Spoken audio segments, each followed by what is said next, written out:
Welcome to episode 281 of the Overlook Hour. I'm your host, Clark Will. Along with me, as always, is the man sitting across the table from me now. He goes by the name of Russell John, the Fisherman. Hell yeah, I do.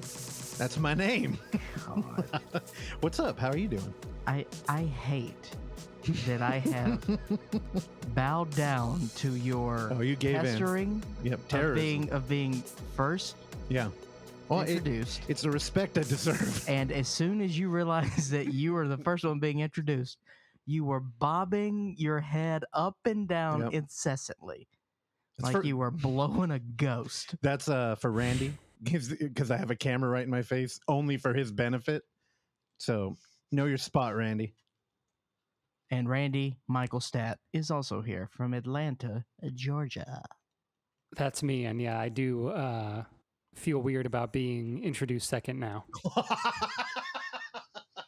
Well, the one thing that we do know is that Oksana Valerianova Osachi will always be introduced last, and sometimes not at all. That's fair. All right, well, we did it. Yeah, we're done. See you next week, gang. I'm bummed. Why? Because you don't feel well. I know you're going to fake it for the show. I'm not healthy. You look great. I'm not healthy. You look good. I looked horrible this morning. You smelt good when you came in, too. Because of my vanilla-flavored Ozium. Wait, smelt or smelled? Smelled. Okay, you smelled good, too. I smelt me smelling I know. good. You smelled iron this morning. No, you walked in, and I thought you had lit a candle.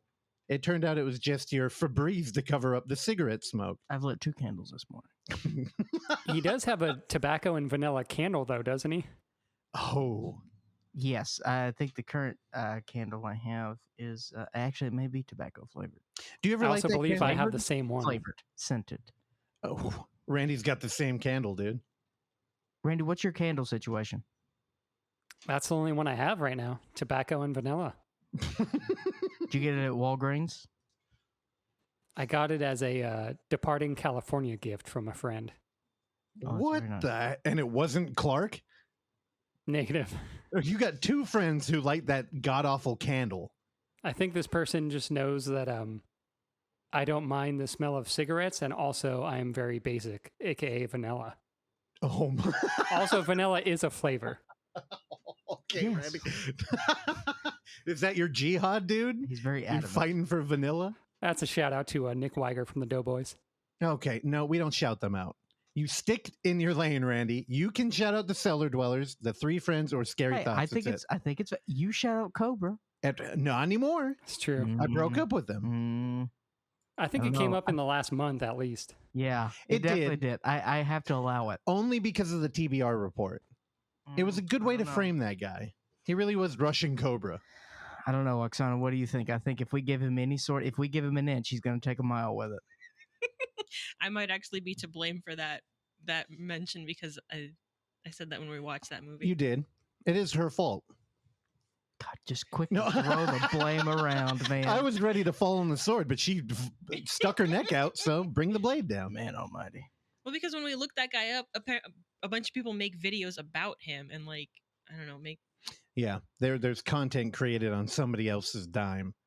Again, Clark, what was the name of that movie? Do you remember? Chicken Mongoose Rock. Yeah. No. Wait, no, Monkey, all wrong. Monkey Ostrich Grave. Oh, okay. You were doing it for a bit. Yeah. I hate Chicken it. Mongoose Rock is way better. All right. Well, Randy, how are you going to? It wasn't a rock. Oh my God, Randy, how are you going to be celebrating October out there in Atlanta? That's a good question. I don't know. Try to go see some horror movies. The Plaza's got, I think I missed it. The Plaza's got The Fly showing this week.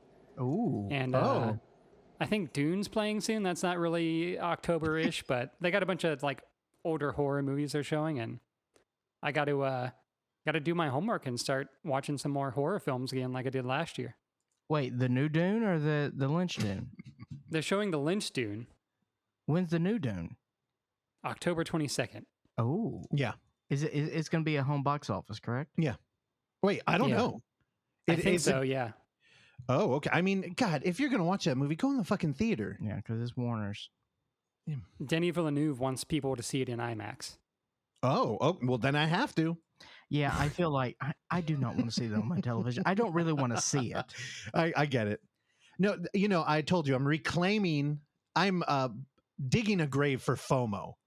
2022, no more FOMO. And this year, I'm going to watch the Sopranos movie, having never watched the show, and I'm going to watch Dune, Same. having never read the book. Okay, so little bit of a spoiler alert. I'm gonna talk about the Sopranos movie today. Okay, well, should I be mad about that? I don't know. Does that fall into FOMO? Well, I'm going to try to convince you how you should not see the Sopranos. Oh, okay. As long as you don't ruin Venom 2. Update on. Oh, I will be seeing Venom 2 this week. That is a guarantee. Do you know who directed Venom 2? I don't know. Andy Serkis. Who? Andy Serkis. Hell yeah. Was he buried under a jacuzzi? Why should I know this name? Andy Serkis is the guy. He's He played Gollum. Yeah, Gollum. Why would I He's know a the guy? mocap guy. Yeah, he's mocap, baby. He's mocap. He's Gollum. What are you? What language are we speaking? You got Doug Jones and Andy Serkis. Oh, okay. These are the Twin Towers, dude. Oh my God. I thought I was thinking like circus tent. Plus, when I typed that in, yeah.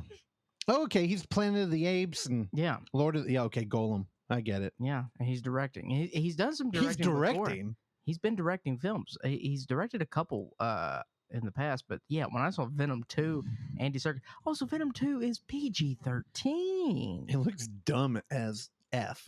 I may get a couple giggles. Woody Harrelson's just going for it. It looks dumb enough that if I were invited, that's a shot at Terrell, who Papa Gum went on a date night to Venom and didn't invite me, and I was on a tight dude.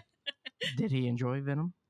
He, to be honest, he also did not want to watch Venom. Yeah, but he was kind of like, I drag Andy to everything, so I was kind of getting a vibe that he's like, we'll go, and he came over. We were watching Drag Race before. And he was trying to live the fantasy and just be like, we're going to watch a Venom. And I was like, I know you don't want to see. He's like, I know. But he was trying to be upbeat and happy. I mean, it looked bad, dude. Woody. The last time I watched Woody was in that 9/11. No, was it 9/11? No. It was the one-shot movie where he went to like Guantanamo or something. London. Oh, he went to London. I think it's called One Night in London. Oh, I thought it was One Night in Guantanamo. 9/11 Guantanamo. I don't know. What is this He's movie? thinking the card counter. Oh, Card Counter, yeah. You are thinking the card Thanks counter. for saving me, Randy. Which does not have Woody Harrelson in it. But it does have Guantanamo. Or says nothing about 9/11.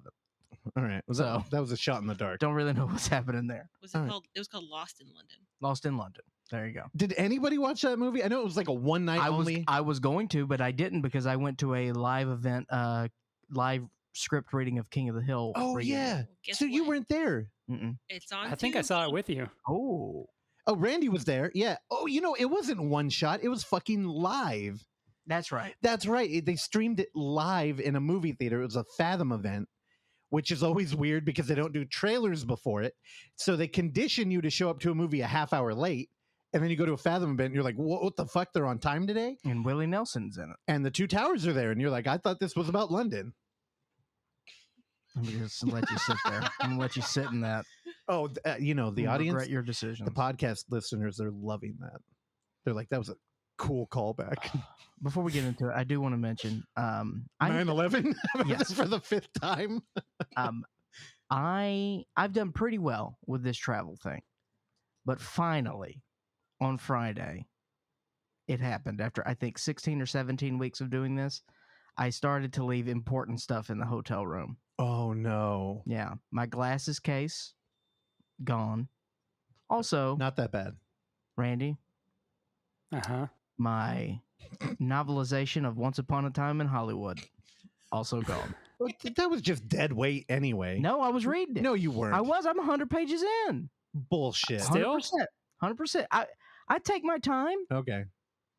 but I have to. I'm trying to read more, so I gotta have backup books now. I'll tell you right now, if you had to go out for work and stay in Arizona and you got a hotel and that book was in there, that's a win. Okay, but that means they're not cleaning the I room, know. so that's a loss. I realized that when I was halfway in. Also, I left my charcoal bar soap. What was that? Cobra's brand? It's fair. He doesn't fuck with charcoal. It wasn't. I can't even remember the name of the band. Tactical. Tactical soap. There you go. God. All right. No more Doughboys. No more Cobra. We clear? Yeah, what is up with the Doughboys? They don't need us, Randy. I just had to say it. That way I don't get sued for plagiarism. Okay. I stand by that. All right. Is it anything else? Is it time to bring our boy in today? I don't know. I wanted to come in here and be festive. It's October, which means... Yeah, can we cool it with the October thing? No. I'm sick of the October thing. Yeah, it hasn't even... What are you talking about? Everybody's freaking out about October. It's like, oh, Halloween. Who gives a shit? It's, okay, grumpy. Like, I understand that we're a horror show. Do you? Cool. Uh-huh. I get it. That's fun. This is our month. But like, oh God, get over it. It hasn't even begun. It's stupid. I don't like dude, it. it's going to be all bad. October pumpkins. Jack-o'-lantern? Who gives a Which I don't see one shit. in Randy's apartment. I don't even see a goddamn decoration, dude. Yeah, there isn't one. I did get some of those LED strips, and I put them on the back of my TV to backlight the TV, so I could put it on orange when I watch spooky movies.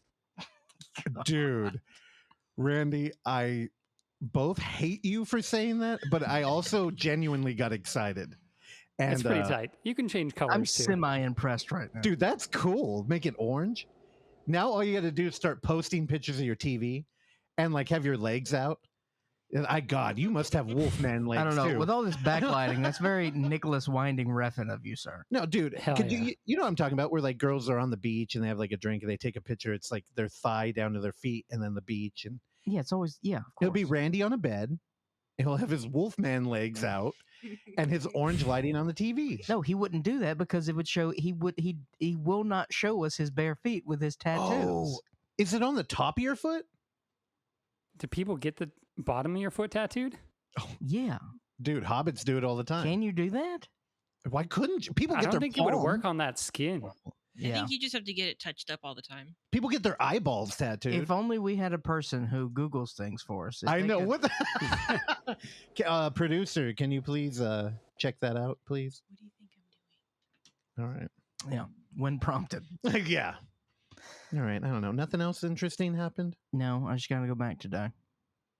Oh yeah, but we're not recording. No, So so, that I would don't be have good. to. I don't have to bring that microphone with me, baby. I appreciate it when you bring it. You do sound a lot better. Also, it kind of keeps you anchored because when you're just talking into the iPhone earbud things, I walk around. you're all over the place. Yeah. Well, I'm trying to get my steps in. You need like Ritalin. Are you? I've been doing okay. I average about 400 steps a day. So I've been working on this show for like a few hours now today, and I got excited about something. I went to Clark's room and I knocked, and I was like, "Hey, dude, let me tell you something. I'm excited about it." And he just went, "No, go away. I'm dying." And I was like, "What do you mean? Like, really?" And he's like, "Just leave me alone." And eventually you came out, and I'm like, "Dude, you okay?" And you're like, "No, I'm not healthy." And you walked away.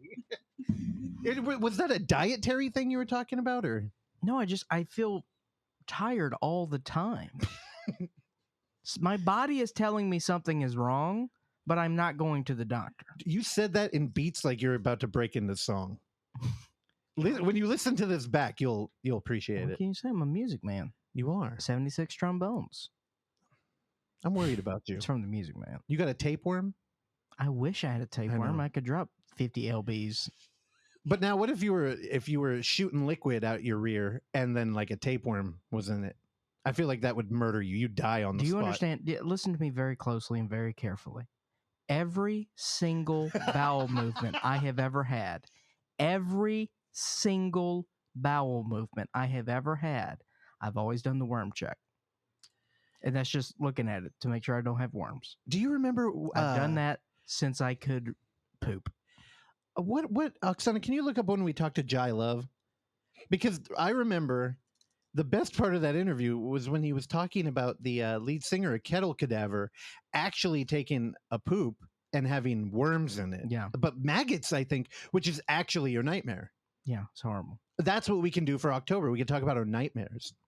I mean, I exorcised 2 demons out of my colon last night, and I was like, what nightmare is going to be in this bottle? But nothing. It was just in a Corn, higher volume than I anticipated. Skittle. Skittle? What else you got in there? It's scattle. At that point, it would be a scattle. All right. I'm done stretching this out. Bring him in. I know we got a lot of great Halloween movies to talk about. So let's start the show officially. Oh, I forgot. David Lynch isn't coming in today. What? Where is he? He's under the weather. Now, that is a pun intended. I do. Yeah, we made out earlier, so he got some of what I got. You picked up the. No, I'm not going there. I was going to start talking about disease, but it's actually a real problem out here. Yes. So, thank you. No, David Lynch. I know. I'm fighting the urge to bring it up, but yeah, no, David Lynch. Something's wrong with him. If you go to the weather report, you know what? Can we tweet that out today? We'll tweet the weather report. He's not well. So I told him, stay home. It's October. We're going to do something special. And last week I teased, at least none of us can remember if I did, but I think I mentioned maybe bringing back the 2-sentence horror story. And we called in a favor to one of our favorite rappers, Kanye, and he went ahead and he sent this in. So enjoy and happy October. She watches the train pass by, wonders about the lives of its passengers, and can't help but feel lonely. The next day, she anticipates all her new friends as the train approaches where she removed the rail.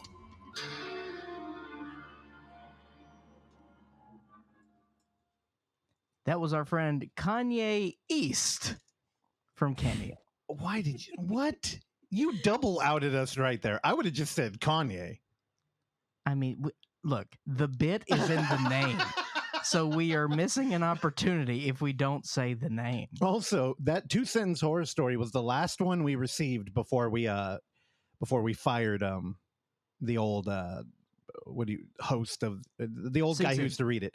And it was written by my mom.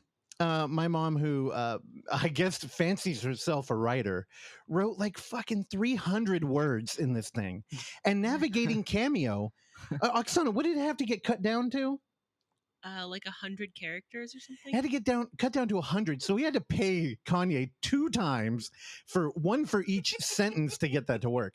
There's also a video of it. We should probably share that, right? Yeah. Yeah. I don't know. I thought that was pretty cool. It's fun. Yeah, No? but he didn't even have time to intro himself. No, there was He had nothing. to read the thing. Yeah, we were So kind that's of. why I had to say it was Kanye East. Yeah, because we were really looking for a Vince Neil moment here. Well, we were looking for a Vince Neil moment on a budget, On a budget. and that's why we got Kanye East. Yeah, God, we had like a pre-production meeting about that. And we're like, oh, we should write a little bit of instruction. Like, hey, go ahead and introduce yourself and then read this. We had to whittle that thing down to. Oh. But there's several other within our budget. I think a William Hung. William, I think we could get. I think he's reasonable. I actually think he pays you to be on whatever show. Probably. No, there was who just joined that you were. It was as well as a Ken Bone. Is in our budgetary restrictions. Isn't Artie on there? Artie's high dollar, and I don't know if Artie's doing those anymore. Jeremy Piven. Okay, Randy. Yeah. Okay, so for the rest of the month, when we're scrolling through there again to figure out new hosts, you want Jeremy Piven, Randy? I think he's high dollar too, I've heard. Yeah. Randy, we'll pay it. He's also a piece of shit. Randy, we make so much money off of our ad revenue that we will pay for you to get Jeremy Piven. Jeremy Piven's a piece of shit. He used to slick his hair back. When he had it? Actually, if you... Like, what was it? Old School he was in? Like, he was balding. Yeah. And what PCU? Was that the... oh, God, I've seen both of those sex movies. comedy he was in? Yeah. Like, he was bald as a 25-year-old. But he got those hair plugs. Dude, on Entourage, I don't know what I was thinking, but he was one of my favorite characters. Ari Gold, yeah, but do you look back on that and go like, yeah, he's still cool? No. What was the movie that like ruined his career? That was called. Look, I joke about Entourage a lot, and I went through a period where I loved Entourage. And the Entourage movie, I was there opening day. I know you were. I will never watch another scene of Entourage in my life. Wait, what was the movie that ruined his career? Like Car Salesman or no? I think Spy Kids 4D. He ruined his career. You're thinking of The Goods. The Goods, yeah. Yes. No, and Spy Kids, people love those movies. No, they made It's Shark Boy and Lava Girl. Come on. Yeah. That's Rodriguez. That's what he turned into. Fuck yeah. He's the man.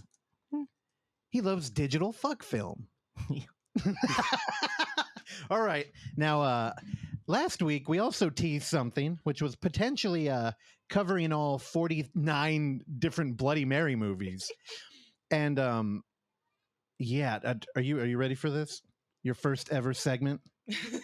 Yeah, I guess. All right. Well, you should be excited because I actually cut you a stinger for this thing. All right. You look worried. Okay, first of all, it is not her first ever segment. As a correction, she has had the longest running segment in the history of the show. What was it? The intro to the fucking show. Oh, that's right. You know, I used to not be a part of that, though. That's why all my respect was taken. Yeah, and y'all. The last, 100 of them you were. That's right. I know. Thanks for joining us. Yeah. Okay. Well, her first ever good segment. Oh. Will be We'll see. All right. Here you go. You ready for the stinger? Mm-hmm. All right. Here we go. Bloody Mary, Bloody Mary, Bloody Mary.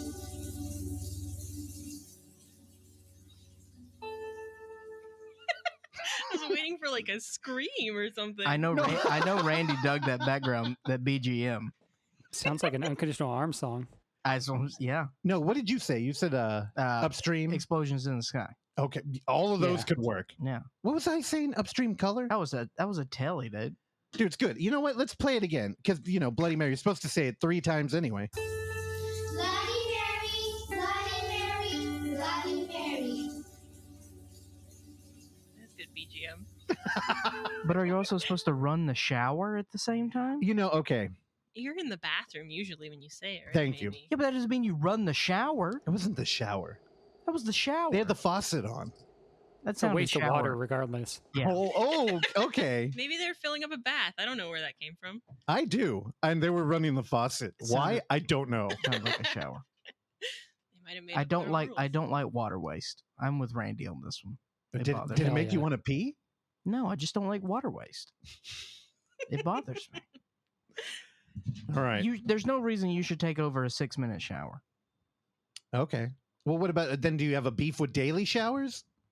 I know people that take a 30-minute shower. Yeah. That is insane. Yeah.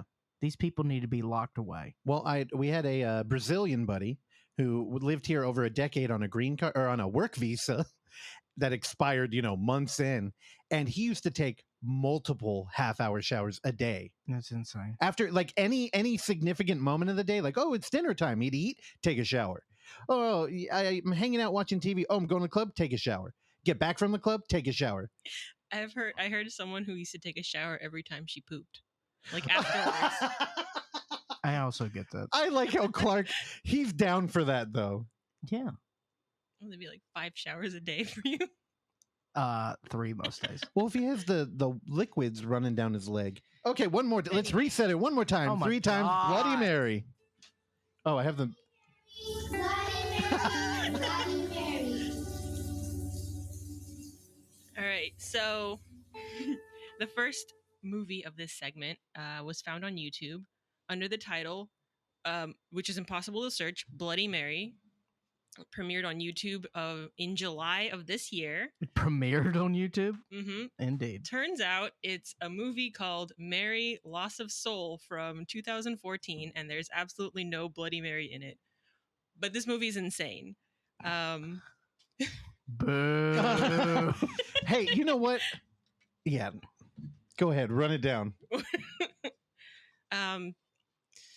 So it feels like a Hallmark movie immediately. I told Russell, I don't think anyone's going to die in this movie. The mom's a food blogger.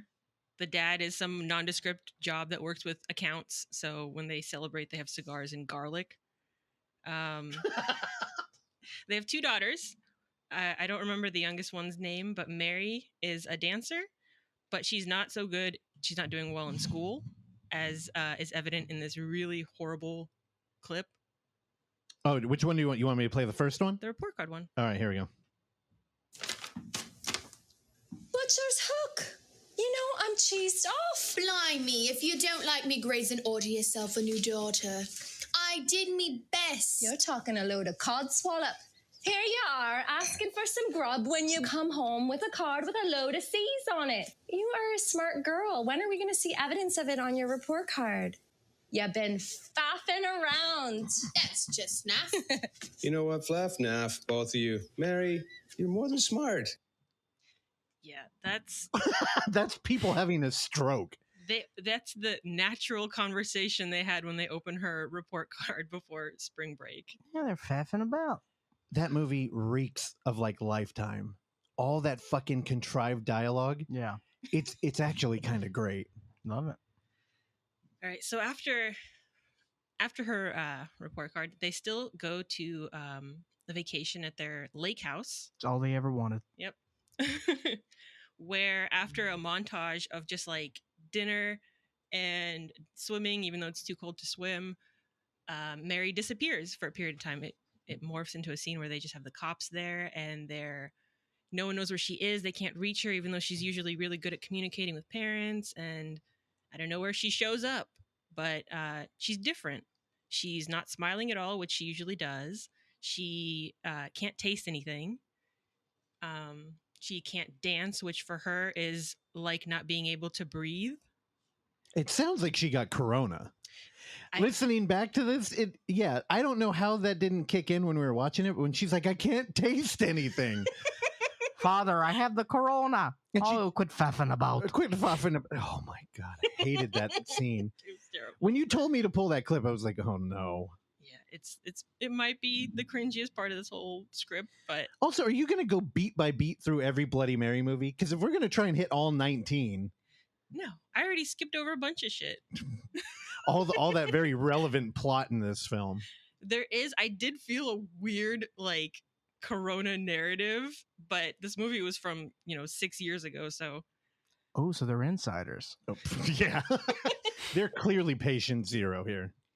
so after so she's trying to figure out why she feels different, and one night in her bedroom she sees a ghost that she has almost no response to, but afterwards the whole family starts seeing this like weird ghost that they say looks just like Mary. An hour into the movie, her mom happens to meet a shaman from Ireland while walking through the woods, pondering how she can help her daughter. And almost immediately after like talking for 5 minutes, the shaman diagnoses her with loss of soul. Which is a title drop that we didn't know about. I was trying to look this movie up and it was not working until... For a little bit of context, we were multitasking. I think she was cutting a video, and I was like, oh, I'll find a Bloody Mary movie. I went to Amazon Prime, Tubi, Netflix, nothing for free. So it's like, you know what, let's turn to YouTube, and if there's a Bloody Mary movie, then everybody could watch it. This is the Bloody Mary movie. Yeah, it's on Fear TV.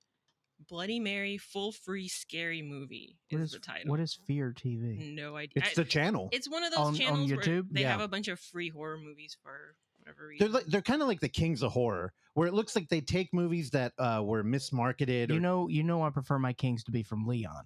Oh my! You went with Leon? Yeah, of course. Okay.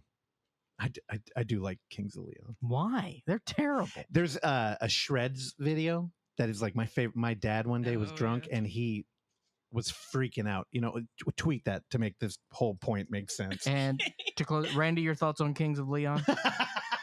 They're right. They have some jams. Okay. That's why we sent you to Atlanta. Yeah, because his sex is on fire. Dude, fuck yeah. All right. Oh, I know what I forgot to mention. While everyone is encountering the ghost that weirdly looks like Mary, they keep showing this woman who is always wearing too much makeup, but her hair looks like a rat's nest. Oh, Megan Fox. Like they drew her hairline in and then just like glued some hair to her head. And they keep showing her in this like dirty apartment, I don't know, pouring shit down the drain or eating whatever. But the first time you hear her talk is this weird interaction where she's gardening and this guy walks up to her and gives her some mail. And then this interaction happens. Hey, you haven't heard about anything going on down by the lake, have you? No, I haven't. I've been pretty busy here, though, so... I just hear women blabbering is all. Looks good. I got my favorite magazine. It's The Little Things. Dude. Is there supposed to be a lawnmower going in the background? So she's outside doing whatever, and the mailman shows up, and there's somebody mowing the lawn. They're trying to do the like David Lynch white picket fence thing. I don't even know if he was a mailman. He just had he had no uniform on. He was just a guy who had her. I mean, it would make more sense. I mean, he had the mail and he handed it to her. That's all I need. Maybe he was the Robin Hood of mailmen. He robbed a mail carrier. Okay, and then yeah. handed out mail himself. I don't know the intent. No, this movie is totally The Room, but if performed by a high school, like not a foreign person. So there's no reason all that weird shit should be happening. No. It was pretty good. I think if you were having fun with friends, you could watch this movie and everybody would enjoy it. Okay, but it has nothing to do with Bloody Mary. Yeah, Oksana, explain yourself. Also, what is the horror in this? What, Turns out when I said the two clips are about faffing about in mail. What are we doing? When I said no one dies in this movie, I was wrong. Turns out, after, should I just go? Yeah, you're not going to ruin this for anybody. The shaman performs a ritual where she travels into Mary's subconscious or some other plane to retrieve her soul, which she lost because she witnessed a traumatic event that she also couldn't remember afterwards, which was that crazy woman drowning some girls in the lake. Yeah, there's a moment where that lady who is accepting the mail is at the shore of a lake, and she's holding two little girls face down underwater. And then the main character, Mary's watching them, and she just goes, and drops her phone. And the lady turns around. She's like, no, it's okay. They're swimming. Oh, no. And then Mary kicks her and runs away. But as she's running, her soul floats away like a bird. I'm like a bird. I'll tell you, fly away. Clark, if you had the attention, you would dig this movie. Like if you were in the right mood and ready to just fuck around, like going to see Venom 2, yeah, you would enjoy Mary Lost of Souls. I mean, Google it and look at the images. It's terrible. But also, if that doesn't sell you, the guy who plays her dad, Jose Canseco Zuniga, he's been in a ton of movies. He was in Wait, you're gonna win over Clark with this dude? You couldn't even pronounce his name, dude. You know Jose Zuniga? Well, he knows a bunch of actors I've never heard of. Oh, what movies he's been in? But Maybe again, I'm wrong. The Rookie? Yeah, I know The Rookie. All right. I don't know. With Dennis Quaid? He was in From Dusk Till Dawn, this TV series. Okay, never mind. Okay. So what are the rules for this Bloody Mary thing? Do they have to actually do the Bloody Mary game from now on? Because I think we'd appreciate that. Yeah. Even though I picked this movie. I'll do more research before watching it, and I won't trust any YouTube titles. How about that? All right. I don't believe her, but I won't be holding my breath. Audience, I hope you're not either. Yeah. Glad we only got 3 more of these to go. No, because we're going to try and hit all 19 movies. So. Incorrect. Well, we're 0 for 1. So how many episodes are we going to be doing in October? 4. That's how months work. Yeah, but they might line up weird. Like it's only the 3rd right now. Anybody? Okay, forget it. Yeah, so we'll be fine. All right. So you're all good? Yep. All right, I'll play the stinger for an outro. I'm joking. Randy Michael. Yes, sir. Step from the batter's box into the plate where someone bats. Yeah, I meant step from on deck to the batter's box because I was like, wait, what happened? You had a stroke. I did, and you have glasses on, so I can't see your eyes. If they had rolled back into your head, you would have just died. I really don't feel well, Randy. Please take me by visitor. I watched a movie that came out on Netflix this Friday called The Guilty, directed by Anton Fuqua. It's a remake of the Danish film directed by Gustav Moller. Came out in 2018.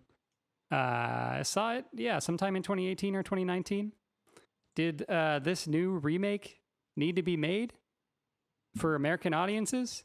Probably not, but it's got Jake Gyllenhaal, so it's not bad. He does a great job. It's basically he is a cop who has been demoted to from like a cop on the street to a dispatcher. You find out why later. But he essentially gets a call from a woman who has been kidnapped. She's like in the back of a van. He gets like a little bit of information from her before they get broken up. And then he's trying to, use the little information that he has to kind of figure out where she might be and try to, save her and kind of like stop the situation. And there's some like twists and stuff from there. I don't really remember the plot from the first one. I do remember it being a lot more like tense than this one is.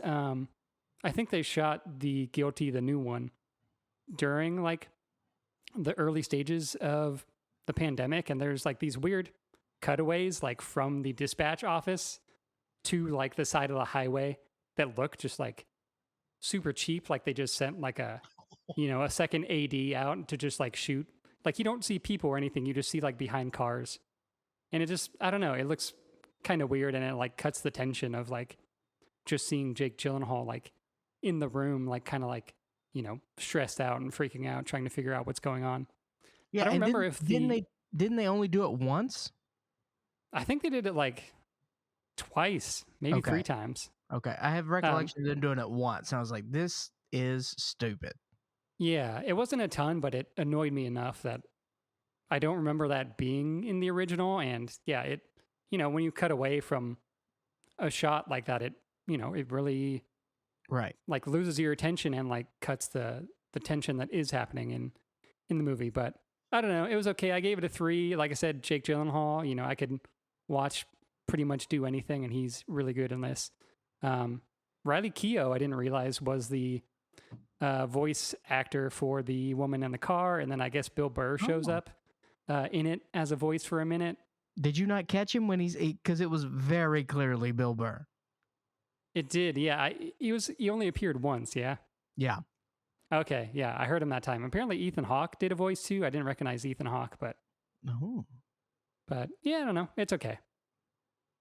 I would say definitely check out the original Danish one first, or just watch that one instead. Now, Fuqua also remade the Magnificent Seven, right? Yeah, also. Yeah. That was garbage too, right? It was not great. I never saw it. Yeah, I couldn't bring myself to watch it either. Fuqua has never fully done it for me. He's been close. I'm not a Training Day fan, and I feel like Training Day is his, summit, his peak. Yeah. And he directed Training Day? Yeah. Mm-hmm. Really? Why did I think somebody else? No, you probably you're right. thought David Akers, but David Akers wrote it. He wrote it. Yeah, you're right. And that's my boy from Bright. Yeah. Also not a huge. Now I do like End of Watch. I am a fan of End of Watch for the I did that too. Yeah, I haven't watched it. You never saw End of Watch? Isn't that Gyllenhaal too? Mm-hmm. Oh, look at that. Well, here's the thing. I'm a Gyllenhaal guy, so I watched this morning, and Randy, we're aligned in our assessment of that. Go watch the original. This one really didn't. I mean, when you think about the original, and then you think about making a remake from the original, what are you going to do different? And what they did different is show those terrible scenes outside of the call center that do nothing. And there's more hand-holding.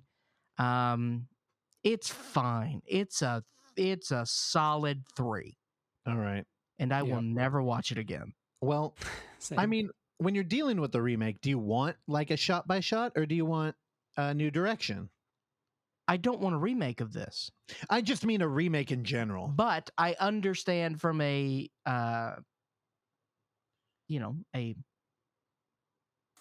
monetary perspective. You throw a big name like a Gyllenhaal. Yeah, I assume Gyllenhaal's still a big name. They didn't pour a ton of money into this, and they shot it. I don't. From what I read. Again, I just saw the headlines of this. I didn't actually read the article, but I don't think that Fuqua and Gyllenhaal ever were in the same room together. I'll be honest, I never even heard of this film, either one. The original played at Fantastic Fest during the satellites that they were doing in San Francisco. So that's how I saw it. Okay. And that was 2017, 2018? Oh, wow. Whenever they were doing that? Yeah. Okay. I really enjoyed it. Yeah. I don't know. I really enjoy Harsh Times, which is from the writer of Training Day. Yeah. Yeah. Well, you were hung up on David Aker, right? Dude, Aker, he's a fucking weirdo. I like it. But you're talking about, so the original is a foreign film and then this is a domestic remake. Correct. How often do those really work out? I think of Quarantine right away and Wreck, and it's like Quarantine, clearly the worst movie. Or I think of Funny Games, which is like, there's really not a lot different there. That's shot by shot. And Yeah. it's the same guy. Yeah. But I mean, different cast. So I'm like, I don't know. What do you want from this shit? I'm not as critical on the U.S. remake of Funny Games. No, I'm not either. I like it. And As I think do they I. actually go well together. As well, because I'm a Michael Pitt fan. I got to look him up. He was the kid. Oh, okay. Yeah. You know, I don't know actors. To me, everybody is the character. Tim Roth. What's he in? Bro. You know Timothy Roth. Oh, what do you think? I do like a film podcast? Legend of 1900. Legend of 1900. No way you've ever seen that movie. Is that a fantasy film? Ish, yeah, kind of. Well, no, not your fantasy. If you had watched it, it's a fable, I would say. Oh. That's a video game. Randy, did you ever see The Legend of 1900? I've never heard of it until right now. Okay. Yeah, we're a good podcast. Guess you hear what? about cool movies. Guess what? Y'all got your little October bullshit. Yeah. I'm bringing back homework assignments, No, baby. have fun. Ring, ring. Ring, ring goes the bell, said Chuck Berry one time before he put a camera in a women's bathroom and saw people peeing. And a barrel up his throat and a hole He in the did back not of his kill head. Ring, ring, baby. Chuck Berry. Chuck Berry was far too vain. Chuck Berry loved himself far too much to ever think about killing himself because he thought he was God's gift of music to the world. Yeah, Nirvana was a great band. Legend of 1900 is great. I'm just going to power through that. Essentially, Tim Roth plays... No, don't talk about Legend of 1900. It's a fable. It's good. Oh, my God. Tim Roth is born on a ship. It's a charter ship and actually never leaves the ship and is a musical prodigy. I like that movie. Is there a murder? Does a ghost appear? You'll have to check It's it out. fucking October, bro. We're not talking any fables, Legend of 1900. Oh, it's about the horrors of society, man. All right, Randy. Talk about the Halloween movie you watched this week. I didn't watch any. However, I did download a new app / streaming service by Kino called Kino Cult. They've been advertising it. Missed opportunity. It's Kinotherapy. I know. I watched something before we hopped on. That was an artsploitation film that I didn't care for. Hey, they're former sponsors of this show, dude. This service has a lot of good stuff on it. However, it has commercials like Tubi, like right in the middle. Like they don't seem timed at all. It'll like break up a tense scene. And there's like, it feels like every like 10 to like 15 minutes there's commercials. Is it free? It is free though. Yeah, so that's cool. There's a lot of cool stuff on there. I think Toad Road is on there too. Oh, rad. Yeah, they got Dogtooth. They got a town called Panic. They have Chained for Life. A Girl Walks Home Alone at Night. Beware the Blob. Yeah, they got a lot of... Hey, they have Astro Zombies on here too. A Virgin Among the Living Dead. Yeah, they got some cool shit on here. Yeah, there's a lot of cool stuff. What was the movie you didn't like? Welcome to the Circle. Oh, I don't know it. The Circle was not good. So I imagine Welcome to the Circle. The prequel. Welcome to the Circle Jerk. I'm the back in. prequel. The pre-com. That's a trauma film. Actually, that feels more Full Moon. Oh, I almost watched a Full Moon movie the other day. Hey, they got some good ones on there. I almost did. I'll show you the trailer. What was it? Puppet Master 11? No, but it was about a puppet.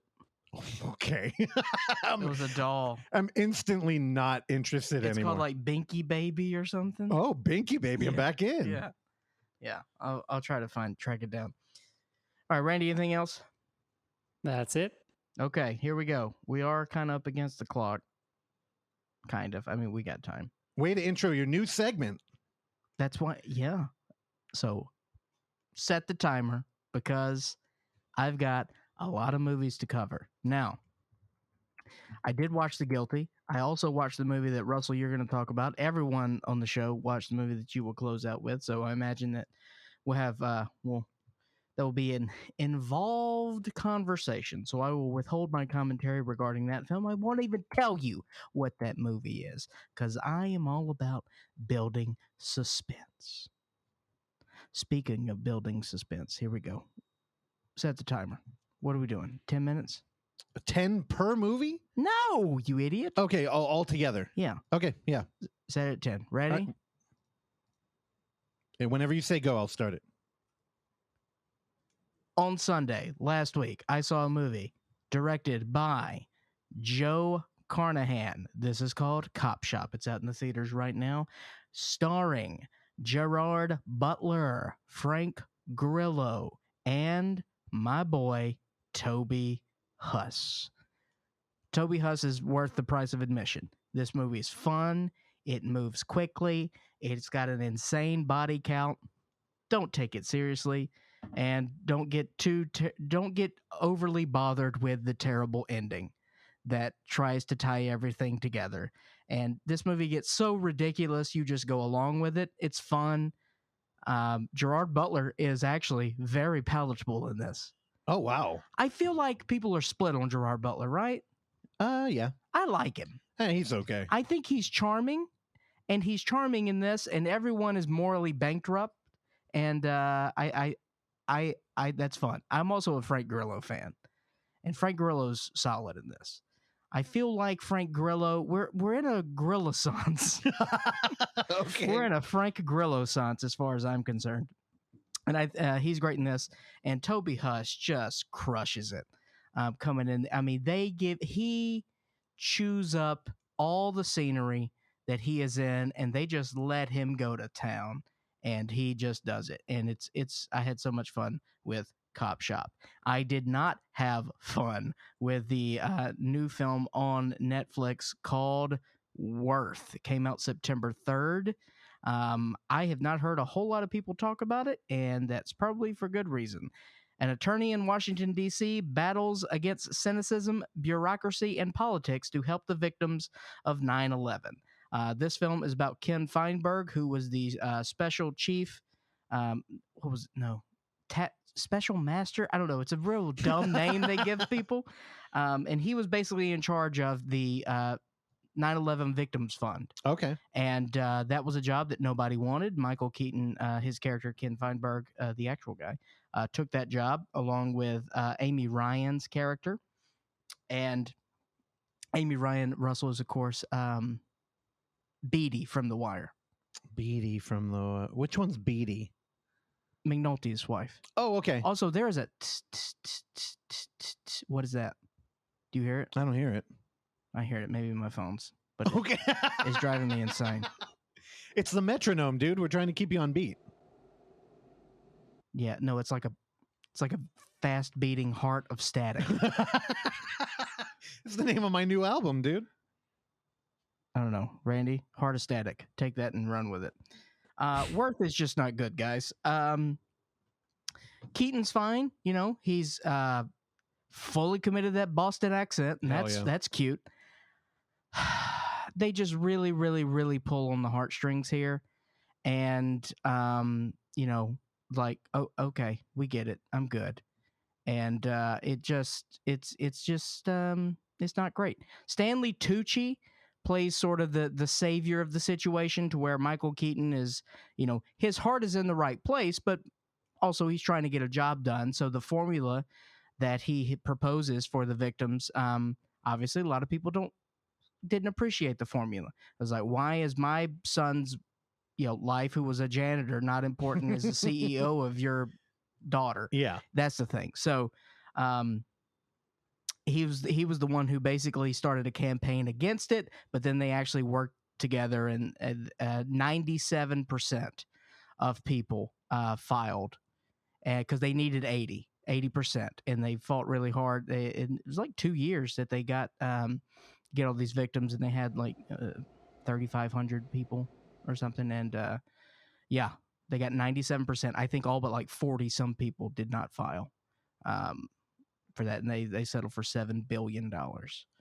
It's 2 hours Oh of God. that. Worth.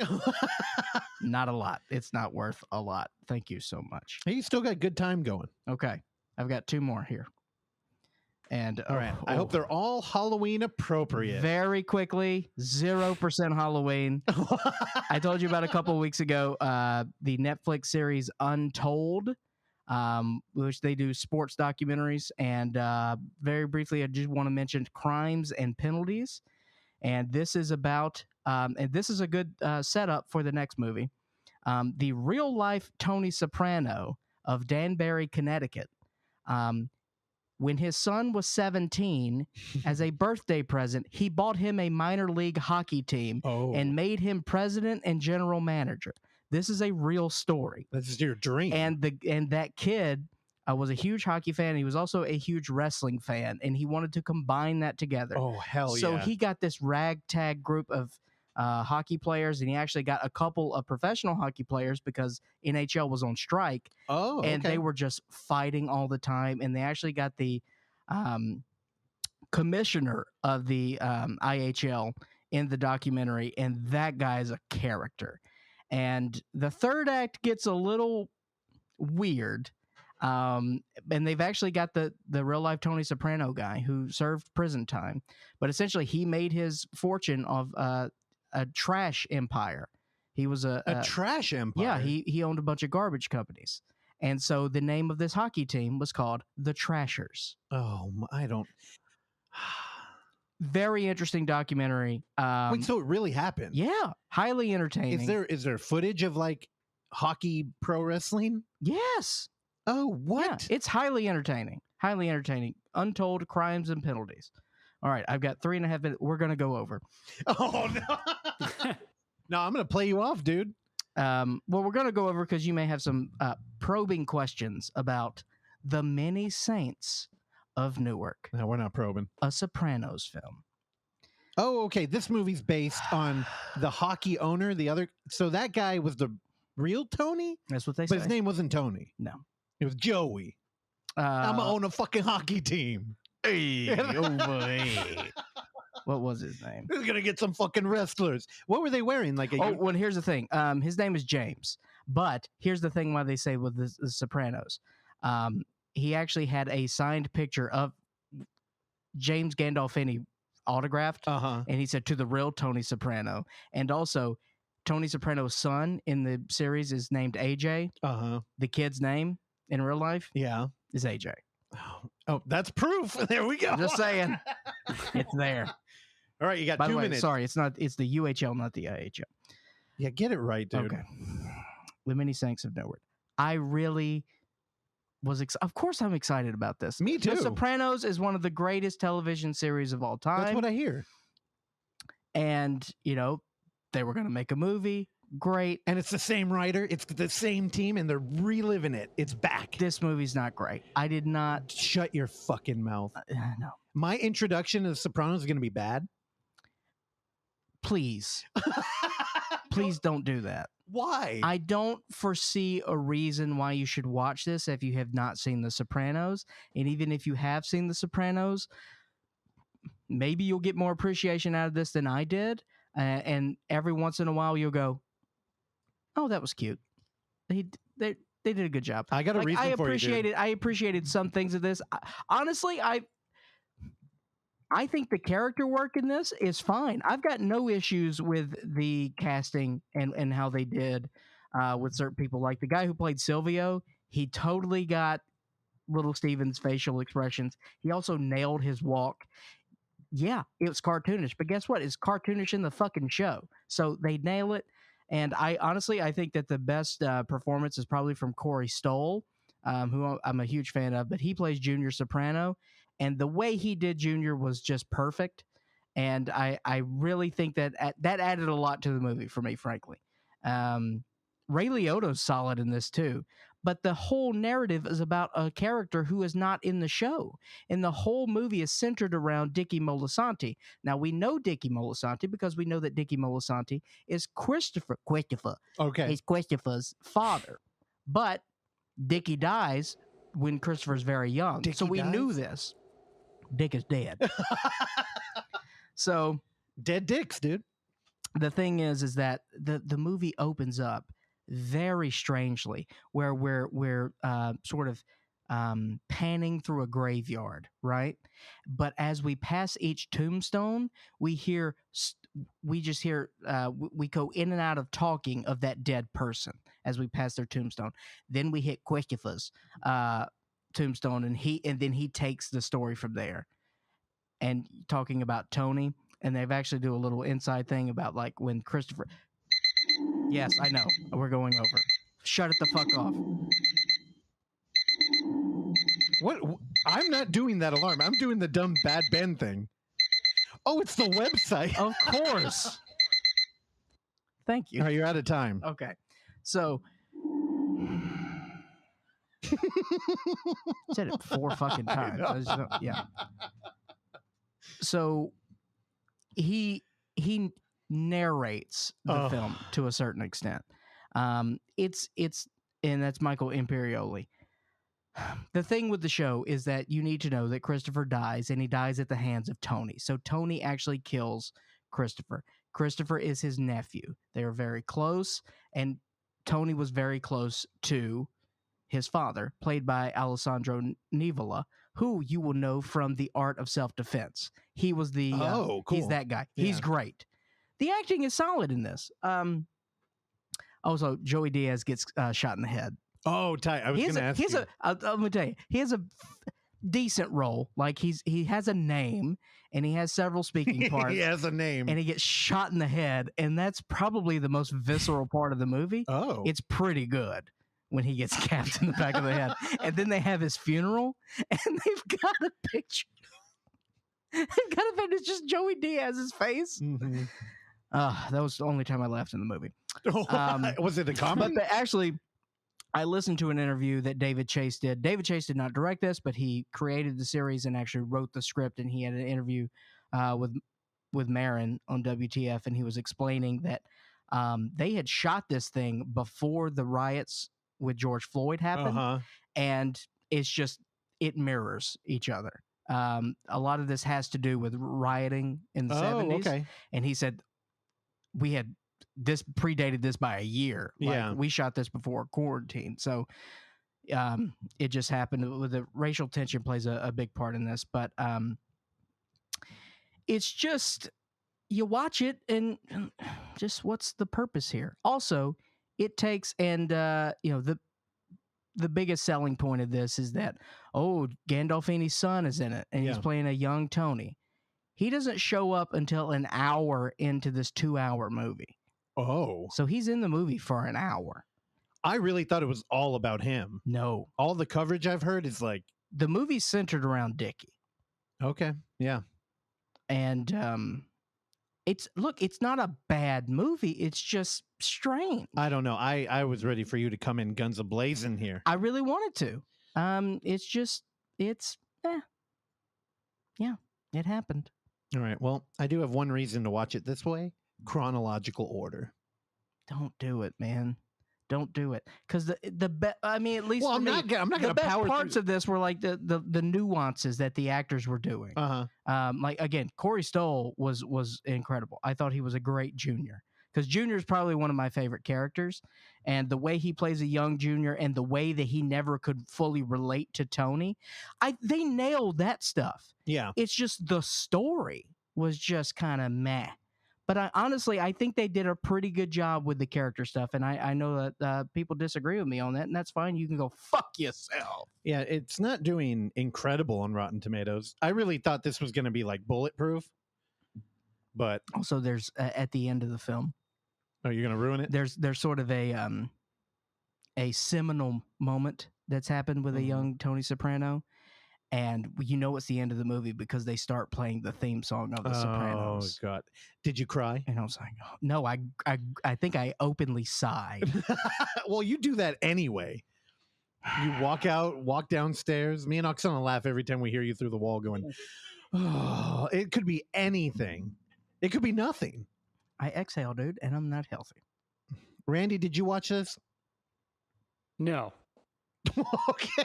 Well, Randy, you never saw The Sopranos, correct? I've seen the pilot, and that's it. Oh, The Ducks. Randy knows about the Ducks. Totally. Okay, I remember that. I thought Randy was going to be all in here, but if Randy won't give it the time of day, then I think I'm going to have to back out too. All right. That's it. All right. Well, what a bummer. I was really excited for my digging a grave for FOMO. And then, I don't know. Now I'm kind of like, I don't know, maybe I'll just have FOMO. And I'll sit around and think I missed fucking Sopranos. And now I got this fucking half I don't think right. it's a ton of FOMO. I don't know. Are you kidding me? I've heard people are excited about this thing. Of course, but now it's out. And they're like, And they're like, man, fucking life sucks. Like this goddamn prequel. You get excited also, for something. it's the color correction is very drab. It's very dark. That's a weird comment coming from you. I'm just saying. I know, but it's just interesting. Yet the last jab you throw this movie is a color correction critique. It's very dark and dreary. And all right, let's talk about the film that we're all dying to talk about. How do you pronounce it, Randy? Titane? Yeah, I think so. I thought it was Titane. I say Titan, so I don't give a fuck. Okay, well, it's not Titan. It'd be Titane or Titane. Con. Randy was like, oh, I listened to some highbrow intellectuals talk about it, and they called it Titane. I listened to the director talk about it. Yeah, that loser. She's great. Who is she anyway? Julia Documentary? What's her last name? Julie Documentary. DeCorno? Randy, help me out. Well, looks like Randy froze. Randy froze. Say it again. Yeah, you guys froze for me too. Julia DeCorno? DeCorno? I don't like how confidently you said that. He had pretension oozing out of his mouth right. when he was like, hey, Randy, DeCorno? go fuck yourself. Anyway, from the director of Raw comes a movie that one can only describe as, I don't know what I want to go with. If Brandon Cronenberg remade Crash, it is beautiful. It is body horror. It is a film I haven't thought about today because I've been doing so much other Halloween shit. But thankfully, we've all watched it so we can bounce it off of each other. I'll tell you, let me paint the picture. Me and Oksana, we're like, you know what? Everybody else is busy tonight. So what we can do, we could have a fucking date night. And you know what? We've been together for about a decade now. And how many dates have we gone on? 3? Maybe? I don't know. Maybe 1? Maybe? What counts as a date anymore? Or whatever did. Well, yeah, but let's be honest. That's your fault. Oh, I know. But I mean, neither of us care. Because you got to always have other things. Say you don't care. Okay, good. See, she's been trained. It took a decade, but now here's the thing. So we're like, we have to go to Redwood City. We're going out there. And then we found out the Balboa was showing it, but that's another story. So we went out to Redwood City, which, it kind of felt like a date night. We're going out there. It's like a half-hour drive from where we are. I haven't been at the theater in a long time. Last time we were there was for the Star Wars marathon when the 10th one came out. Which was also felt like a date night. We were there for 14 hours. It started at 3 a.m. one day, ended at 8 p.m. the next day. I like Redwood City. Me too. It's a cool theater. It's a cool area too. It had they had the theater district or whatever. Yeah. It's like we only have that in Daly City and San Bruno, but it's always connected to like a mall or some other crap. That one feels like a standalone. It feels like it's called the theater district out there. Yeah. It feels very, I don't know, demanding. And you get in there and you're like, man, we're here. Well, you're deep in the peninsula. That's sort of the theme. Once you get to San Mateo on south, life gets a little boring. Yeah. And the theater starts to become like the entertainment, which I mean, I'm down with that. But we get there. First off, my first mistake was wearing a long sleeve shirt. I thought I was being smart. And I'm like, I'm not going to bring a jacket. I don't want to carry that. I'll wear a long sleeve. Get out there. It's a fucking 82 degrees at night. Also, I don't know what's going on in Redwood City.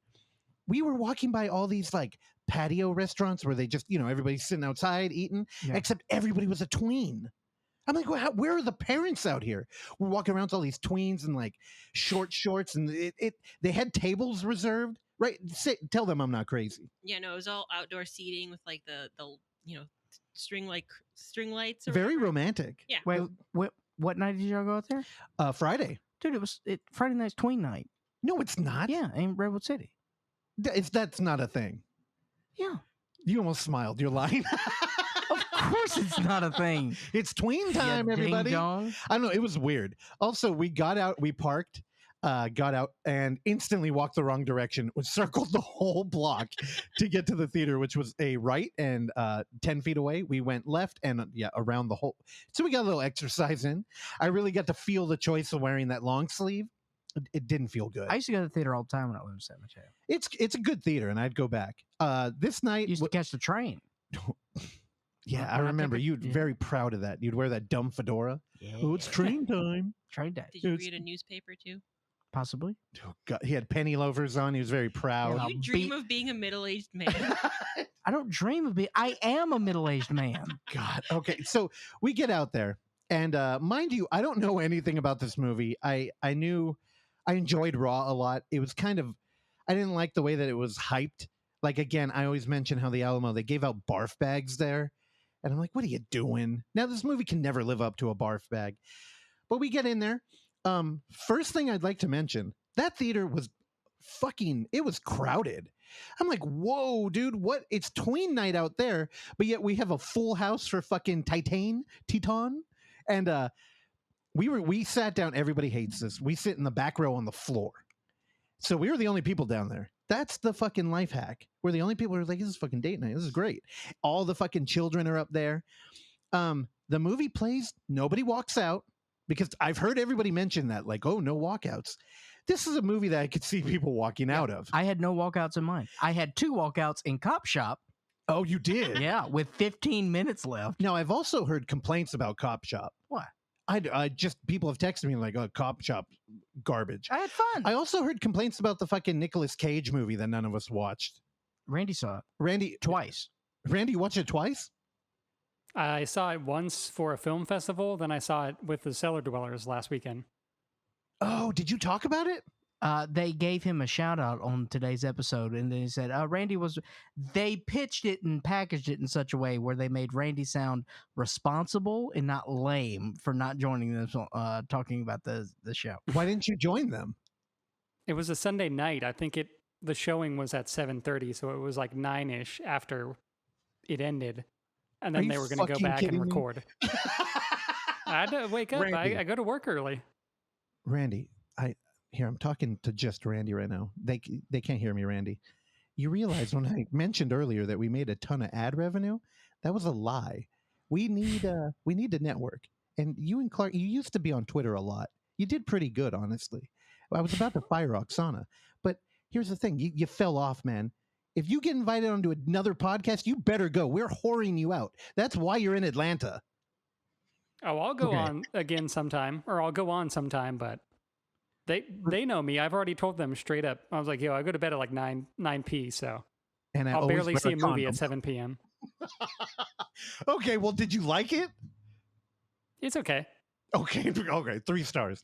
Now, Titane, this movie, man, the first act felt like a fucking slasher to me. Yeah. And I was kind of shocked. It Also, was. We get a lot of long shot, highly stylized, beautiful color. Do you have any comments about the color correction? Love the color. All right, the color Love correction on point. Well, no, the reason why I bring it up is because I am colorblind. So things that are like bright and overly saturated, I'm just naturally drawn to. Clark Little Reffin. Yeah. Okay. So dude, this movie, I've been thinking about it a lot, and really I can only bring to the table my theories about it, because there's a lot of themes going on in this movie. But okay, now I think, because I've talked to a lot of people who normally don't go out to the theater, it seems like if you're listening to our show, you'll have gone and watched this movie by the time this episode comes up. So I'm okay with kind of talking about the whole movie. I don't know if you guys think about it, but I am going to read the synopsis from IMDb, which I didn't read this before watching it, and it's not helpful, but I don't think I'd recommend it. So, I mean, stop it now if you haven't watched Titane or Titane. Well, I don't, from my perspective, I don't know if it matters. I don't think it does either, but I just want to be, I don't want to go beat by beat through the movie and then be like surprised that it's over. Because which if you Julie Documentary held this she held this plot under wraps. Like people really didn't know what this was until like it hit Cannes, from what I can understand. And then they watched it and they still didn't know what it was. So it's fine. Okay. I don't know if there's a plausible spoiling of this film. I know. Well, I mean, again, to really enjoy this film, you have to experience it. So if you're going to read a transcript or something, this is one of the more visceral films I've seen in a long time. Yeah. Okay. Well, you've been warned thoroughly. So IMDb tries to sum up this movie as follows. Following a series of unexplained crimes, a father is reunited with the son who has been missing for 10 years. Titane, a metal highly resistant to heat and corrosion with high tensile strength alloys. There you go. Yeah. Have fun with the movie. And in one way, I think it really does set up the film, because that second sentence is very like, okay, what am I getting into? Like, Raw to me wasn't very surreal in any way. It kind of went into the Lobster territory, where it's kind of like a whimsy universe, except we're dealing with cannibalism. Yeah. Very strange veterinary school situation. Yeah. But I chalked that up as being foreign. That's interesting. I didn't even ponder the veterinarian thing. Yeah. Well, here, let me just say, I love the film. Yeah. Did you?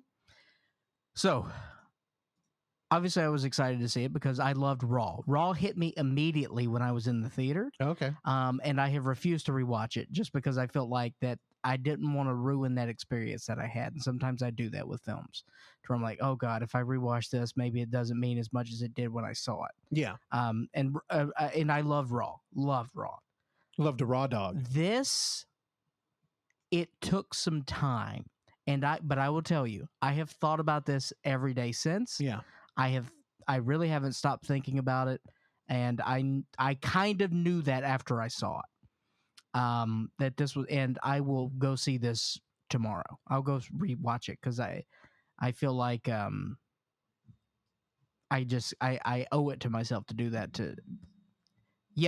I'm a big fan of this. But again, it's hit me in a different way than Raw did. You want an uppercut? Yeah, it came with that. It came with just a bunch of left jabs, and I'm like, okay. Well, it feels kind of like a collage of many other films that we've seen before that all kind of like would have one moment where there's a long take. Like the beginning of this film, when she's walking through the crowd at the car show, it reminded me of Climax, where I'm like, oh, okay, we're doing like a big choreographed thing. And then when she's like fucking the hood of this car, I got Holy Motors vibes out of that. I totally thought you were going to say an erection. No, they didn't do it for me. Did none of the movie? No. Not even the violent nipple ring? No bones. No bones about No bones. it? Okay. Yeah, so that car show, what did you think of it as a car guy? Love the car show. Is that what they're like? I don't know. I'm not. It's like a rave? I don't go to conventions. It's a rave with a bunch of crypto guys like, yeah, I'm going to buy that fucking car. No, it seemed very European to me. So also, can anybody chime in here and ask, why were they getting her autograph? Because she was a celebrity. Do they do that? Again, I chalked it up as weird European thing. Now, here, I'm very naive and gullible. I've never been to a strip club. Now, when you go to a strip club, do you get an autograph of the girl when she gets off the pole? Okay, first of all, no. Second. Okay. You've never been to a strip club? No. Randy's been to a strip club? Yeah, well, Randy's fucking raw dogging it out in Atlanta. Okay. Oksana's probably been to a strip. Oksana, have you been to a strip club? Be honest. Yeah, I don't want to talk about it. Yeah, she had. I knew it. I have not. I'm the good one here. Everybody thinks, oh, he's the fucking Republican. Yeah, y'all want to call me a good boy. No, I am a good boy. And I'm proud about it. It did seem like they were like calendar girls or something. And yeah. But I don't know. It was weird that people, it wasn't just her either. Also, the autographs were the least convincing point of this movie. Yeah. It's like, what is your name? Yeah. She did like a Nike check mark. It was a swoosh. It felt like in a high school play, it's like a beat that everybody was uncomfortable to hit. Yeah. And it's like, okay, the autograph. And they just kind of almost, and then they move away. Yeah. It was that's my only, one of two complaints in this movie. Your turn. What do you got to complain about? Can I tell you my favorite scene? Yeah, please. When he because there's a transition there. Okay. When he dances on the fire truck. How did I know you were going to go there? That was when everything's. I don't know, man. That hit me emotionally. Okay, well now this is one of the moments in the movie that I think about a lot, because the presentation here and the setup is really weird. Yeah. So it's a volunteer firefighter group, and they're all like. I don't know if they're volunteer. I thought I read volunteer in there. It doesn't matter. It's a bunch of ripped firefighter boys who, if they're not beating down the flames, they're beating it to a beat. It's a heavy bro club. Yeah, but it's like a rave club too, and they're moshing. Yeah. So the scene you're talking about is all of these boys who half of them are shirtless are like moshing to like house music, and our character. By the way, I've listened to that song nonstop. Yeah, Oksana also looked up the soundtrack after. Now, which we did with Raw because it had that rap that we loved. Yeah, I totally forgot about it until we watched this movie. But now they're moshing, and our lead, who's a pregnant female who's pretending to be a boy, like kind of makes her way into the middle. She's pretending to be a boy at the behest of her father. Yeah, and who only refers to her as his son. She climbs up on a fire truck, and she does her little dance. So what do you think was happening here? What do you mean? Like, what do you think that moment is about? So I actually think a lot of this film is just visual metaphor, and I thought that was a really interesting way to articulate a feminine presence, kind of like in a masculine environment. Yeah, and she just can't get in rhythm with them. So I thought it was an interesting way to portray everybody there slowly, like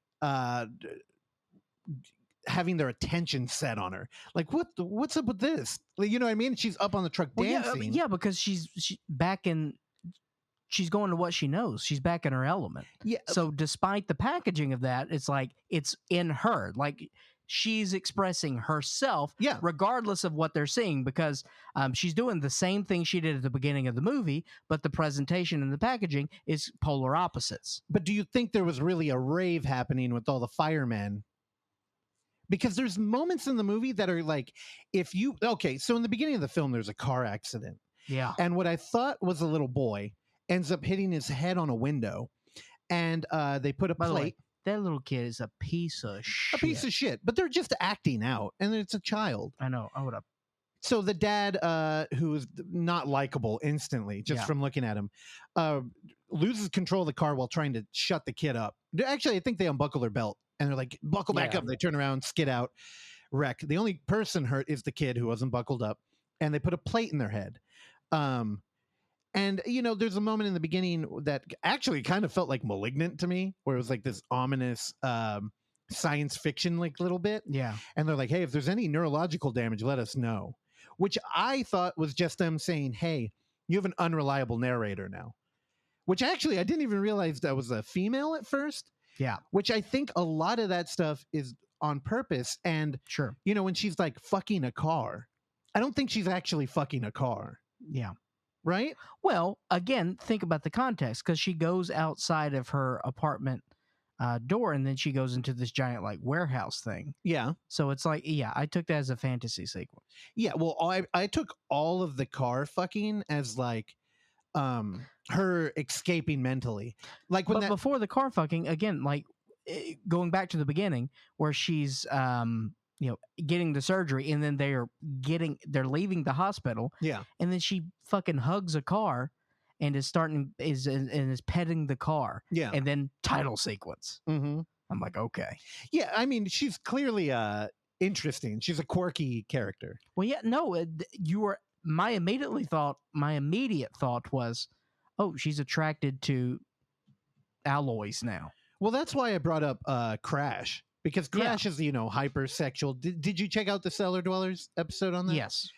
I really appreciate how middle of the line they are with every movie they watch.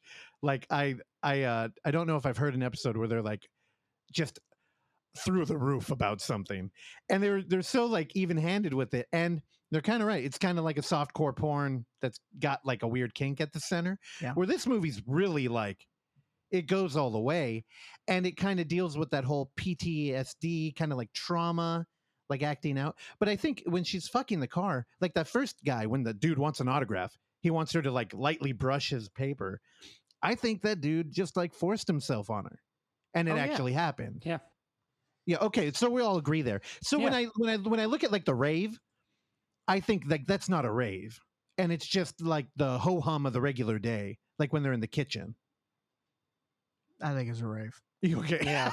You know what it could have been? Because they all like push her up on that truck or whatever.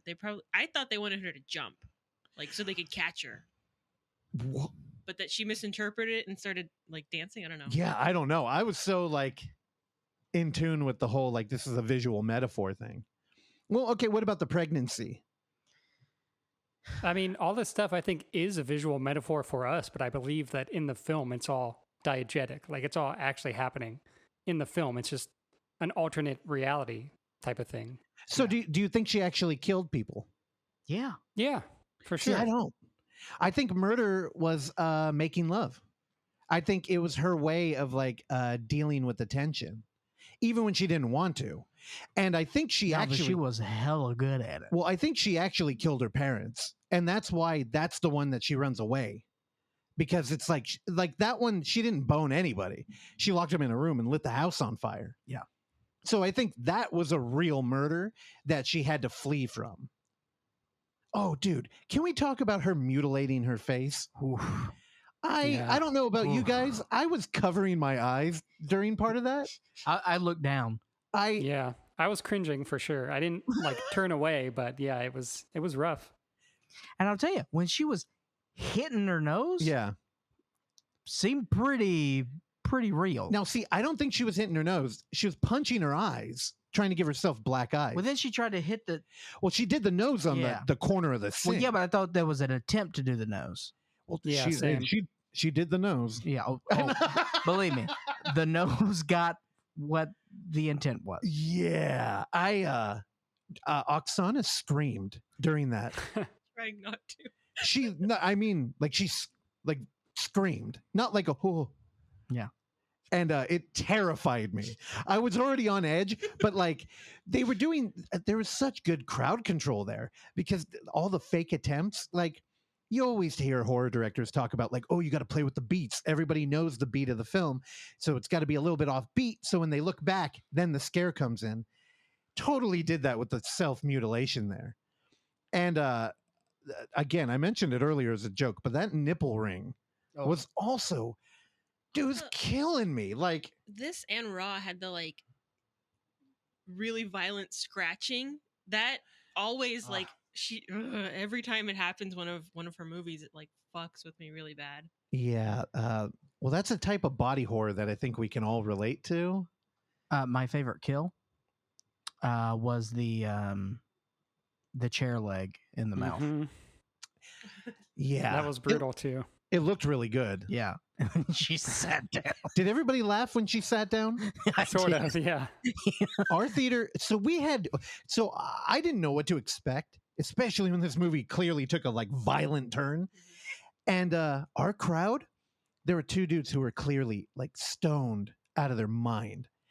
They were just dying. Like another thing I should mention is Raw in that third act, it gets really quirky. And I mentioned The Lobster because there is a lot of humor in there. Well, I think it's fine if you're because like, again, it's a very tense situation and they knew what they were doing when they did that. The humor is a part of it. Yeah. I think like nobody's laughing at this movie. No.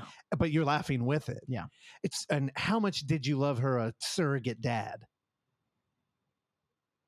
The guy that she is, tricking.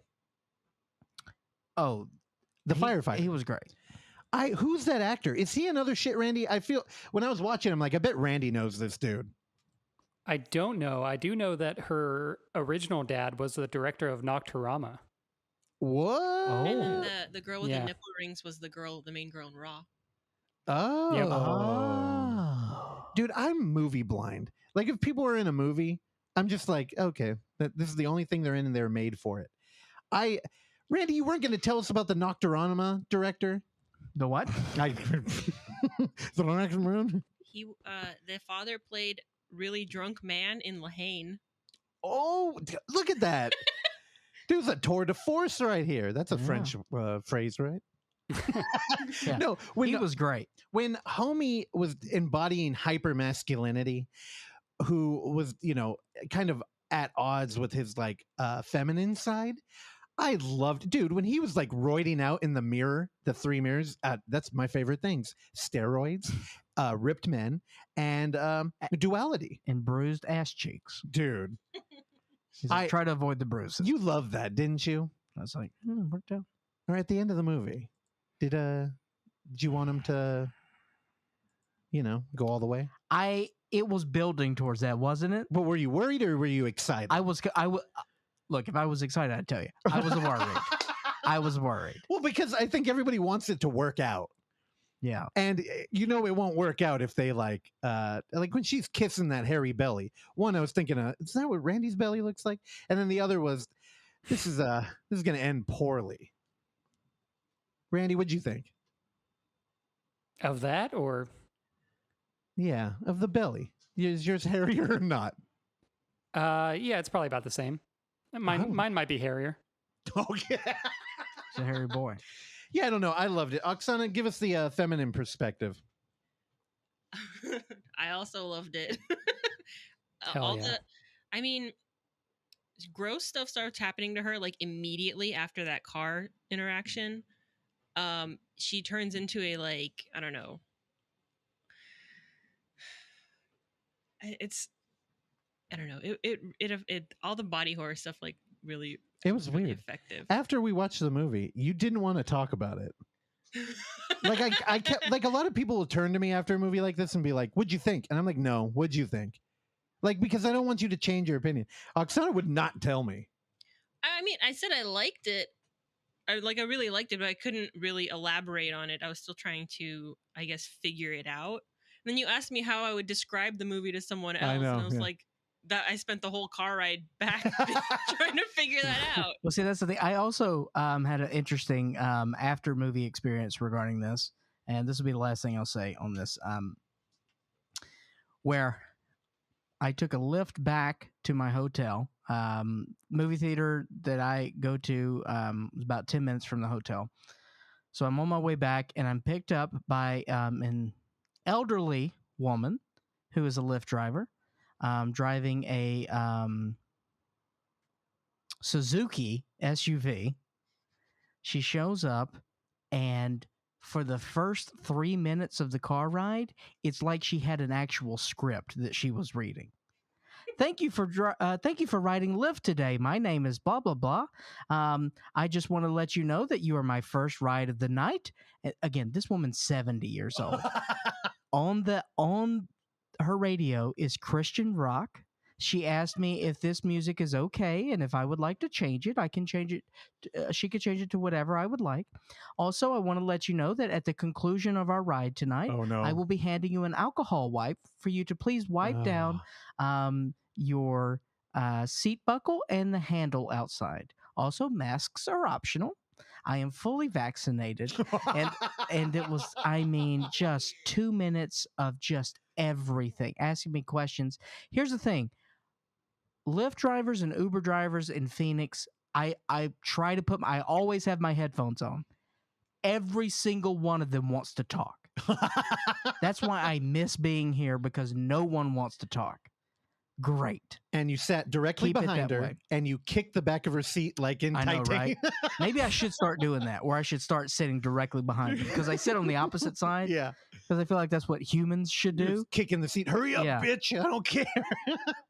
And then of course, the question was coming. So what movie did you see? Oh, no. I'm like, I saw a French horror film. And then just questions. I told her about Raw. I told her about everything. She explained that she doesn't like horror. She did not like the Texas Chainsaw Massacre. What did you tell her? I told her, I was like, well, it's a French horror film. And she said, oh, what's it about? And I just sighed. A girl fucking a car. And I said, it does a lot about, gender. And good point. Yeah. And she was like, oh, interesting. She's like, what gender are you, honey? I know. And then I talked about Raw and cannibalism. She's like, "Oh, that's interesting."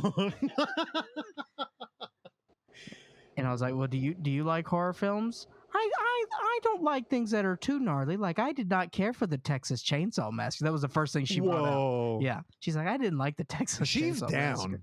I bet she's like a freak. I'm like, okay, have you seen anything else in 50 years? Man, we should mention too, I know Clark's got to jump on a plane. The fire in this movie, I think it was all real. And there's a lot of It was a simulation. Fire. It felt real. I felt the heat. They do that in the fire school. They had the thing and they go, No, but there's more fire than that. Yeah. She lights a house on fire. Yeah. They have the simulation room. They have the woods. Yeah, she walked with the fire. Whew. Also, if we think all the murder's real, do you think it was cool that her dad offed that dude? Because clearly we all agree he offed that guy, right? The firefighter, when he handed him the yeah. Well, to me, this film is an articulation of the importance of like a nuclear family and really having a community you can turn to that won't judge you. That mom left. The moms in this movie were like not terrible, but they weren't very supportive either.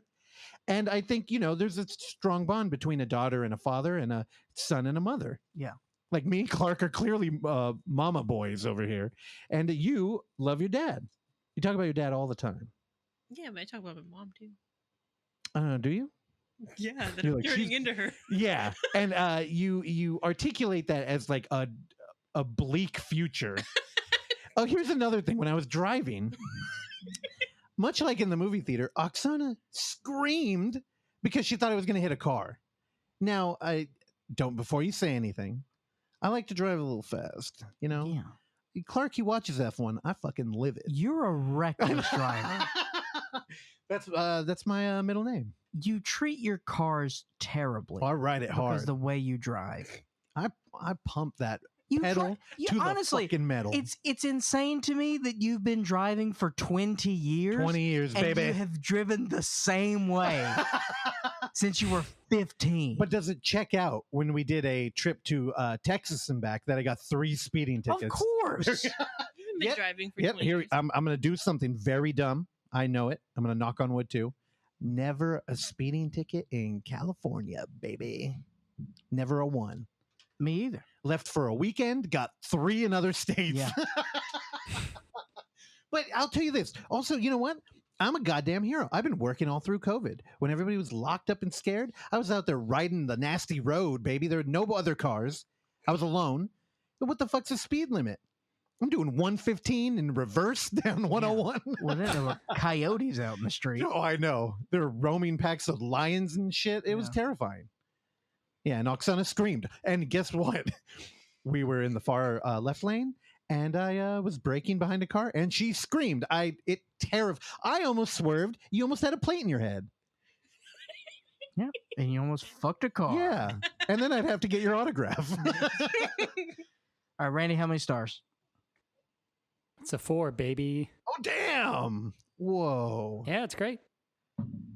It hit me more viscerally than it did emotionally. I would say that's like the one, like, that's where the 1 star below comes from. I'm with you, but that's why I want to give this a second visit. Well, a movie like this could never be perfect because it's operating on like a different wavelength where everything is a risk. Yeah. I loved it. Also, what if we change Randy's ratings from stars to inches? Just think about it. Nobody needs to comment. Oksana, what did you think? How many stars? I'm between a 4.5 and a 5. Y'all are very generous. Oh, okay. This is 2.5, dude. Okay, now what? Give the real one. I'm between a 4 and 4.5. I the revisit may bump it up. Yeah, so I definitely want to rewatch it too. What are you? 5, I don't know. 6? A movie like this is very demanding. It is. So, but I also want to own it. Like, I want to buy that movie right away. So I'm like a 4, 4.5. Yeah, it's fucking good. It's really good, even with the T2 baby at the end. I'm okay with the T2 baby. Again, we're talking a metaphor. It's birth, it's death, it's rebirth, it's a new life. It's beautiful. We all knew it was coming. Except it was fucking CG, and I'm like, well, you went the whole movie, and now we're gonna get like Terminator 2 baby. Yeah, I didn't love that Terminator 2 baby. No, my least favorite part, to be honest with you. Yeah, but it had to happen. So it did. That was my other complaint. Yeah. All right. Anything else? Nothing. I love you. I love Halloween. Cool. It's October. Hell yeah. They call it Indian Summer out here in the Bay Area. I think that's not very PC. We should cancel that term. All right. Well, we got a fun episode for you on Thursday. Oh yeah, we do. We wrap that up, and that's gonna be a blast. Can you sound convincing then? No, I'm just saying. It's pretty good. It's it's gonna be really fun. Yeah. Controversial. Should have asked him if you should get an autograph from a stripper. There's a good interaction that comes up with or was she a streetwalker? Lady of the night? Sex worker? We call them sex workers, Russell. Okay. Please. I'll just you and your proud boy ways. Okay. What's a proud boy? Respect. I'm a fucking good boy. You're a good boy. All right, Randy, send us home.